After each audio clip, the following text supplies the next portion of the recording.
Today, we are going to have a conversation with Andrew Steele, the CEO of LighthousePE. Andrew, how are you?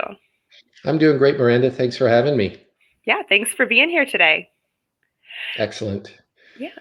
So, one of the things I'd love to just kind of speak about, it seems like you have a lot of experience with startups and companies, founding companies. I'd love to just know a little bit about your professional background. Sure. My backstory in startups has been sort of a long and windy path. I stumbled into it by accident. I was working at the time for Microsoft Hmm. and out in the Bay Area, and some friends of mine from Microsoft left to do a startup. And a few months later, they said, "Hey, we need help with sales and business development. Why don't you come follow us?" So I did, and that sort of began my journey. That was 2000. I'm dating myself a little bit, but that's where it all started. And along the way, I've co-founded three companies, two in the Bay Area, one here in Arizona, and I joined the Lighthouse PE team full time as CEO back in October of last year. Wow. I mean, the Bay Area versus Arizona. I mean, I'd love to know your thoughts kind of comparing the two. That's we'll need a couple hours for that, but very different in a lot of ways, which is really fascinating to me to see. I mean, as a startup ecosystem, the Bay Area is obviously very mature. It's a well-oiled machine. It has Hmm. its networks and its culture that sort of guides how things happen there. Whereas, here in Phoenix, it's still very much a Wild West kind of mentality, Hmm. where we as a community are still trying to figure it out. And I think even in the 6 or so years that I've been here, I've seen massive evolution, in that direction among the startup community here. Yeah, I mean, and since you've been with Lighthouse PE, it seems like it's been a long time, and the years of COVID and the years of all those different things. What sparked you to join this organization? Well, so I actually got started with Lighthouse in April of last year. We actually started talking at the end of 2019, and then the pandemic hit, and that put the brakes on things for a while. But a little bit of backstory on Lighthouse PE, which sort of leads into my involvement. The technology actually has been developed over the last 2 to 3 years inside of a marketing agency here in town called Off Madison Ave.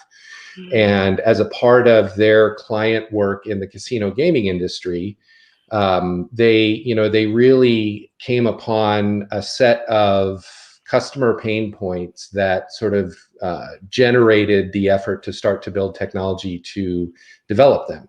Mhm. And those pain points basically all boil down to, if I'm a casino, how do I get my best players to come back to my floor more often and spend more money with me instead of my competitors? And so that was really the kernel behind the design and the development and the vision behind the Lighthouse PE technology platform. Mhm. So over the past couple of years, the agency really realized that they had built something that could potentially be much bigger than just a tool for the agency and their clients. And so they started to investigate a strategy where Lighthouse PE spins out of the agency and is sort of incorporated into its own company, and built and grown and funded like a SaaS technology startup. And Mhm. so I joined with the agency as a consultant early last year to help really develop that strategy. And as we were working through that process, we collectively sort of came to the realization that, number one, this is, for me, this is a really exciting technology. I saw it as something really unique in the market, Mhm. and particularly given what it's able to do for such a big part of the brick and mortar market here in the U.S. or worldwide, frankly, I saw a really exciting opportunity. So that's when I joined, full time in October of last year. Yeah, I mean the product and the ability to, bring someone back is invaluable. I mean, reoccurring business is one of the most sustainable ways that you can keep your business going is getting someone who liked it to come back. Absolutely. Yeah, absolutely. And there's all kinds of analysis and studies and data out there. There's a statistic that gets thrown around a lot that I believe is at least, directionally accurate, that, keeping, or it's 5 times more expensive to acquire a new customer than it is to keep your existing customer. And so, that in and of itself, I think, is a pretty compelling statistic that, sort of states really the reason for being with Lighthouse, which is, helping businesses and business owners really build and increase the lifetime value of their customers. So, as people are learning more about your company, I mean, it really seems like something that's almost a no-brainer to move forward with. What is the interest within the community, and how is that engagement going? Yeah. So there's a lot of interest, but we're still very much, I believe, in an evangelical type of mode, and that's for a couple of reasons. Number one, the primary conduit for the engagement that Lighthouse PE creates is a mobile app, Hmm. and I assume we'll get into sort of how it works a little bit more later, but you know the evidence of activity on Lighthouse PE is a push notification to a mobile app that belongs to one of our customers. Hmm. So we're a B2B brand. Consumers don't know about Lighthouse. They just know that they just got a push notification that's very relevant, very personalized Hmm. to their preferences, and in many cases to their location, from a brand that they love.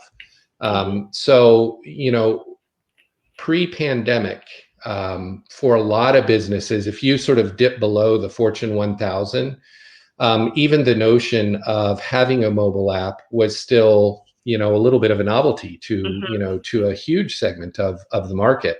Well, what the pandemic did is really, number one, from a consumer behavior perspective, the growth in app usage and the time spent in app versus any other screen, whether it's computer or even mobile web, grew massively. And so I think that created a big push, down market as well, to really say, well, an app isn't so much a nice to have for me now. It's a must have. Hmm. So we're still, we're still riding that wave, as it were, as the incorporation and the embracing of apps as a core part of the business strategy continues to grow. And the other thing, again, we're focused in sort of that mid-market tier, Hmm. and where most of these businesses don't have big IT or marketing departments, and so aren't really conditioned to think that they could even have the capability to do personalized push notifications based on someone's location or location data patterns, which is what we do. So I think it's educating we're still educating the market that, yeah, actually, you don't have to be Chipotle or Chick-fil-A or Best Buy to be able to, really, really, leverage the power of a mobile app to help grow your business. Yeah, absolutely. I mean, when I think of, marketing and I think of things like this, I envision 10 or 15 people in a room all sitting there brainstorming how they can get someone to buy their product. And, when there's a startup or a smaller company or a mom and pop company where that's just not feasible, you just almost rule that out in your mind and you don't even Right. like continue to pursue it. You're like, that's just not an option for me. Correct. But I mean, it is. It is. And that gets back to, the message that we're trying to get out into the marketplace is, number one, it's accessible, it's cost effective, and it's something that you can manage as a small business or a medium-sized business owner. That's not going to require you to hire people to manage it for you. Yeah, I mean, and I'd love to know too. I mean, these companies that aren't, necessarily dedicating all of their resources and time and effort to having these huge campaigns. I mean, the push notifications have to say something, and how do they figure out what they should say? Right.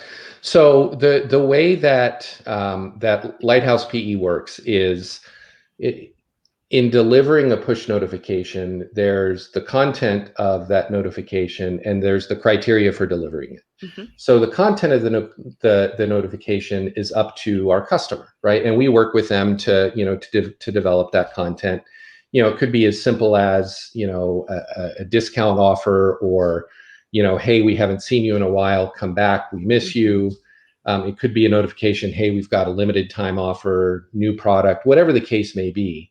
The customer develops the content of that, those push notifications. Lighthouse PE, our job is what our technology does is analyzes end users' location data. And I guess to take a step back, Lighthouse PE really is, as a technology platform, is built to apply the principles of behavior design that says, if you want someone to perform a certain act or behavior, they have to have the motivation and they have to have the ability. And then you give them a prompt to perform that act. So the push notification in our case is that prompt, and the motivation and the ability have a lot to do with location. Where are you right now? When is the Hmm. last time you were there? How many times have you been there in the last month? Where were you before you were there? How long did you Hmm. spend there? Or are you approaching one of my competitors? There's Hmm. all kinds of use cases that can create the criteria to trigger a push notification. And that's really the power that Lighthouse PE brings is, there's a really minor investment in time to create that content, and to create the criteria. But from that point on, Lighthouse PE does all the heavy lifting. So it's not something like a CRM system where you have to constantly be in there entering data, tracking things. It's the automation is really a big part of what makes this feasible for that mid-tier and small business tiers of the market. Yeah, I mean, for me personally, my wheels are turning, and I'm thinking, I run a co-working space, and if I could get a notification out to anyone who goes to a coffee shop more than 3 times a week and spends an hour there, saying, "Tired of working at a coffee shop? Try co-working." Sure. And I mean, I think that Absolutely. there are so many ways that that could apply to, the standard mom and pop businesses, reoccurring businesses, generating new businesses. I mean, exposure campaigns. The opportunities really are limitless. That's true. That is true. I mean, one of the things that I would really like to know is, I mean, how does this continue to be profitable for your company? I mean, what does that look like? Is it based on new people that come through the door? Is it a subscription? You mean, so what's our business model? Yeah, So a better way to put it. yeah, so we're a SaaS business model. We charge a flat monthly recurring fee, and that fee is tiered based on the size of our customers' install base of Hmm. apps, right? So the philosophy behind that is, if you're a business and you're using Lighthouse PE, your cost to use it is directly correlated to the size of the audience and thereby the amount of revenue that we can help drive for you using the engagement that we can push through your app. So that's very intentional for it on a couple of levels. Number one, it really is very tightly in lockstep with our customers' ROI model. Hmm. Their cost and the drivers of revenue are directly linked. The other thing that I think is really important is there's no marginal cost for each push, Hmm. um, which is not the case with SMS marketing or with email marketing. And most businesses are doing one or both of those already. So in many ways, once we have that app to bridge the conversation with a potential customer, the discussion isn't about, oh, you've got to get your head around this brand new thing. No, this is just a much better, much more targeted, and much more cost-effective method of engagement versus the SMS campaigns that you're running right now, or the email campaigns that you might run once or twice a week that, less than 20% of your customers ever open. Mhm. So that's, it's strategically, we think that our business model, our pricing model for the market is one that, as we continue to build awareness, is really going to drive a lot of interest. Yeah, absolutely. And I mean, I think that, as you're getting traction, you're getting more traction, the business is continuing to grow. I mean, was there ever any points of hesitation when you were like, maybe this isn't what the market wants? Always, we're a startup. No, well, to be completely honest, we've iterated a few times on the business model to try and Mhm. figure out what is, number one, what's going to be the most palatable, but also what's going to make it easiest for a new customer to say yes to Yeah. us. We've gone through iterations where, we looked at pricing based on physical locations, and a number of other types of criteria. But to us, since the mobile app is really our conduit, the size of the audience attached to that mobile app really is the most logical way for us to build the business model in a way that's good for us. Mhm. We're in the cloud, we're a SaaS platform, so our margins are quite good, Mhm. and in a way that is predictable. And again, compared to SMS and email, there's no disincentive to Mhm. for a customer to use it as much as they want, because there's no marginal cost for them to do so. Yeah, I mean, it seems like it's a really, you get set up and it just seems so effortless on the customer side of things. It can be, sure. I mean, and the name is so interesting. Could you tell me a little bit about how the name came about? Sure. Well, that the naming actually predated me, but the lighthouse reference, I think, is sort of self-explanatory. But the PE stands for proximity engagement, Ah, there you go. and that speaks directly to what we do. And we're very intentional about using that language, using the terminology proximity engagement versus proximity marketing or location-based marketing, which are sort of broader categories that have been out for a while. And our rationale is that, as we see the world, when you Mhm. talk about proximity marketing, that's sort of describing a use case where a brand is crafting a message they want to tell to their consumers. Mm. Whereas with proximity engagement, it is a brand delivering a message that their customer wants to hear. And that's a subtle, but I think a pretty fundamental difference, in what we're able to do versus, Starbucks is an example I use all the time. I go there a lot. I'm loyal to the brand, but the notifications on their app are super annoying, and Mhm. ultimately I turned them off. I go and I buy my flat white, and I walk out the door, and 30 seconds later I get a push notification telling me I'm near a Starbucks. Well, I know that because I was just there. And so those are the types of, we talk about personalization. Those are the types of use cases that, that don't happen on Lighthouse PE. Yeah, I mean, and you bring up Starbucks, and that makes me laugh a little bit because I think they figured out exactly how to grind my gears because I get notifications saying like you're in danger of losing your gold status. Did you know That's that? right. And I'm like, I, That's right. I'm like, I work. I don't want to feel like I have to get a drink from you. Like, come on. And it's like you're gonna lose it. You have to go buy a caramel macchiato. And I'm like, it's 64 degrees out. I don't want something cold. But you're But you go and absolutely you right. buy one. But I do Yeah. because I don't want to because it took so long to get to the gold status. I don't want to lose it. Right. I mean, I think that versus marketing versus engagement, that definitely is a clear differentiator with you and maybe some of the other services that competitors offer. But when it comes to explaining that story, during the sales cycle, how do you really differentiate yourself from companies that are truly doing like geo targeted marketing? It's a good question. I think, Lighthouse PE is very much, as I said, built around location as that's our first party data is location data. Mm-hmm. So geolocation, geo-targeting, that's very much a part of how we do what we do. Mm-hmm. But the differentiator is the layer on top of that, right? The notion of triggering something based on your location isn't anything new. That's Mm-hmm. been around for quite a while. But what we've done is added that layer of intelligence. We've built our algorithms.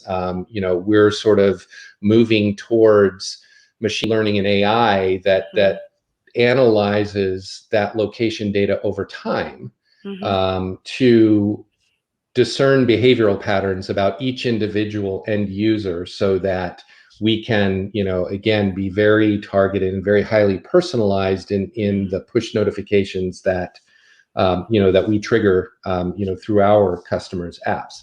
And so if we sort of play that out to the nth degree in the future, it's not inconceivable in our vision that every signal, which is what we call that, a push notification, Mm-hmm.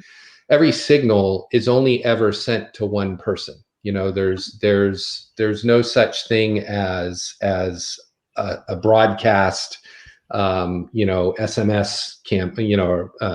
text or a broadcast push notification.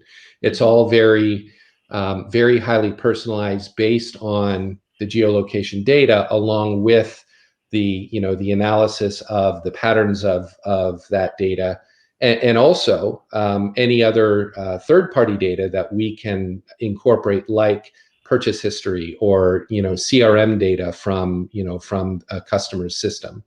All of that goes through the same type of analysis to sort of build that profile and make the decisions as to when Lighthouse PE triggers a notification to a customer or to a group of customers. Yeah, I mean, I think, the individual and custom message is really what's going to convert, because if it's one of those, splatter everything against the wall and see what fits, and see what Mm-hmm. sticks, then it's not going to do anyone any good. That's right. Um, That's right. I mean, and one thing that I'd love to know is like the journey of becoming one of your clients. I mean, what does that look like? The journey of becoming a Lighthouse PE client. Mm-hmm. That's if we're already talking to you, it's a very short journey, right? Because we create your account, just like any other SaaS platform. Mm-hmm. We have an onboarding process that we work through with you to understand, what are the objectives in your business? Are there any specific things that you want to accomplish? And then, as I said, build the criteria and the content that will ultimately manifest in those push notifications that'll get to their customers. But we take, sort of work upstream from there. Really, the draw to Lighthouse PE is really a recognition that you're not getting as much value out of your customer base as you would like to.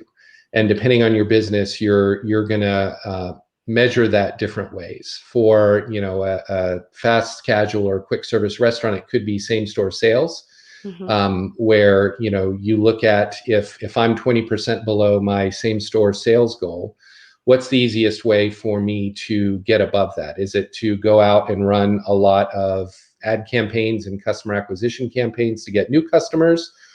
Or geez, if I could just get 20% of my customers to come in one more time per month, Yeah. that solves the problem. And so that is really the sweet spot for Lighthouse PE. Yeah, I mean, again, it keeps me thinking about, co-working spaces and day passes. Instead of trying to sell Mm-hmm. 15 or 20 day passes, why not try and get, 10 people who have already done day passes that month to just come back? Correct. Absolutely. I mean, I think that there's a lot of synergy there. There's a lot of ways where, like you said, it's so much cheaper to get the same person to come back. Absolutely. And I 100%, there's this store that I shop at compulsively.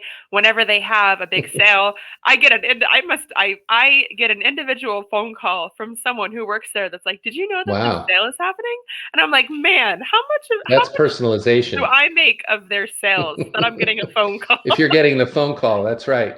Yeah. You're getting the white glove treatment. And I'm like, okay, like I'll be there. I will. And they're like, all right, we'll see you in a little bit. But a push notification would do because the phone call Sure. makes me feel like I go there a little bit too much. But since you've joined the team, I mean, you had experience with the marketing side. Now you've come on, and you're doing this full time. I mean, what is your team's dynamic and culture like? It's really interesting because, as of today, we're still part of the agency, but we're this little sort of guerrilla startup team inside of a relatively good size and very successful marketing agency. So the culture is very much one of an early stage startup. I was mentioning to Connor earlier, we're a distributed team. Mhm. So when the pandemic shutdowns and the work at home changes happened, that didn't really affect us that much at all because I'm here in Scottsdale. Our CTO's in Boulder. We've got a developer outside of Baltimore. We've got one in Pennsylvania, and so we were already working as a remote team, which I think it was certainly helpful. There was very little adjustment for us Mhm. when all of that happened. But I think what that does, to team culture is it really forces us to rely very heavily on collaboration tools. Mhm. Obviously, just like the entire rest of the world, we spend half the day on Zoom. Yeah. But that was already the way we worked. So it's been almost not even a hiccup for us from that standpoint. Yeah. I think it's so interesting that you say that because I was just doing a podcast earlier and the feedback was we were always remote, but the tools just got better. That's very true. No, that is very true. I think the tools got better, and we also all figured out different and better ways to use the tools, Hmm. because we had to. So yeah, I think that's an accurate statement. Yeah, I mean, the ability to communicate and other people just getting better at it too. I mean, I Hmm. personally run a co-working space and so much of my communication has been face to face, but now being comfortable having Zoom conversations and still, talking and engaging with people, I think has helped, expand my skill set greatly. Right, right. So, I mean, you're learning so much about people, you're learning about how people have patterns and how things work. I mean, what's the next phase of your company?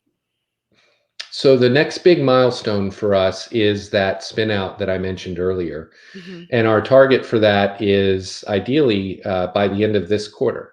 Oh, wow. So a lot of that is predicated on our ability to continue to drive growth in the business, because we also intend to raise our first round of investor capital at that point. Mhm. Really do those two things in conjunction with each other. So so far the business has been bootstrapped by the agency. There's been no outside investment. And so that is really the next big milestone for us. But beyond that, I think it's just as we're seeing the market start to open back up, and not just open back up, but businesses and business owners start to, I think, approach the thought process of what tools do I need to run my business Mhm. better, approach that sort of more with more of an open mind and more creatively, particularly as it relates to the app. That's a byproduct of the pandemic that we couldn't have created on our own. And it's something that very definitely creates a tailwind for us. Mhm. Yeah, and I mean, as people are coming out more into the world of what is, I mean, there are restaurants that I've never stepped foot into that I always order delivery from, and Hmm. I have their delivery app and those things, and I'm totally expecting to get a like you've loved us, from your kitchen table. How about you join us at our table? I mean, I could totally see that being a new wave of marketing that we're seeing. Absolutely. Yeah, absolutely. And I think that's, the fact that you mentioned now that you had never been to those restaurants, but now you have their apps on your phone. Well, now you've become an immensely more valuable part of that business, a more valuable customer, because now that restaurant has real estate on your phone. Yeah. which is much different than you visiting on mobile web or you getting, a text message or an email from them. And again, that goes back to, I think, that the realization that the app is an incredibly powerful conduit for, not just engagement. I mean, that's a broad term, but engagement for the purpose of driving incremental revenue. Hmm. The app is a much more effective tool to do that, than really anything else that exists today, Yeah. I mean, Chiba Hut should be digitally really, anyway. yeah, Chiba Hut should be flattered that they're on my phone now. I went through and deleted. I was like, I order that for lunch all the time. You can stay. You can stay on my screen. So I mean, beyond, your experience at your current company, I mean, you've got that extensive entrepreneurial background. Do you have any advice that you would, maybe give out to someone who's starting their own business or company? um, yeah, go for it. Go for it. I mean, for me, and I think this is probably a true statement to an extent for any entrepreneur. Certainly, a serial entrepreneur is. It really is more than just a job you choose to have. You do this because you're motivated by solving problems. You're motivated by building something. And I think that's a really important part of self-reflection, for especially first time entrepreneurs. Before you take that leap, Hmm. make sure that you can look yourself in the mirror and answer both of those questions about, why do you want to do this? I Hmm. think the other thing that has always been incredibly instrumental to me is, surround yourself by people that you trust, and certainly, a small group of people um, who can be your mentors and who also can bring experience and insight into particular areas that may not be your strength. Because when you're a founder, when you're a CEO, whether it's early stage or even if you grow to 50, 100, 200 people or more, um, being that CEO is a little bit of lonely territory. And so, it's up to you to cultivate that network that's going to help you, through through the kinds of challenges that are really tough to do on your own. And don't feel like you've got to have all the answers yourself, because you won't. Nobody ever will. And that's why it's so Hmm. important to have that network around you for both support and for that input and the mentorship and the guidance. Yeah, I mean, it's the whole, you could have all the answers, but they're not guaranteed to be right. Correct. That's a good distinction. That's right. Yeah. Well, how can our listeners learn more about your company? So best way is go to our website, LighthousePE.com. Right now, it is a relatively brief website, but we're getting ready to launch a brand new one in the next week or two, which is exciting for us. And there's a way to get in touch with us right there. Perfect. Well, I very much look forward to see all the amazing things that your company does and how you go through the process. So some of my favorite startups come out of ones where it was a product line for a specific business that kind of takes a life of its own. I think that's so exciting, the growth cycle of how things go. And it's a challenge, but it's definitely an exciting one. Absolutely, you're absolutely right. Cool. Well, thank you so much for your time, and I'm pretty excited to see what happens next. Well, thank you. We'll keep you posted for sure.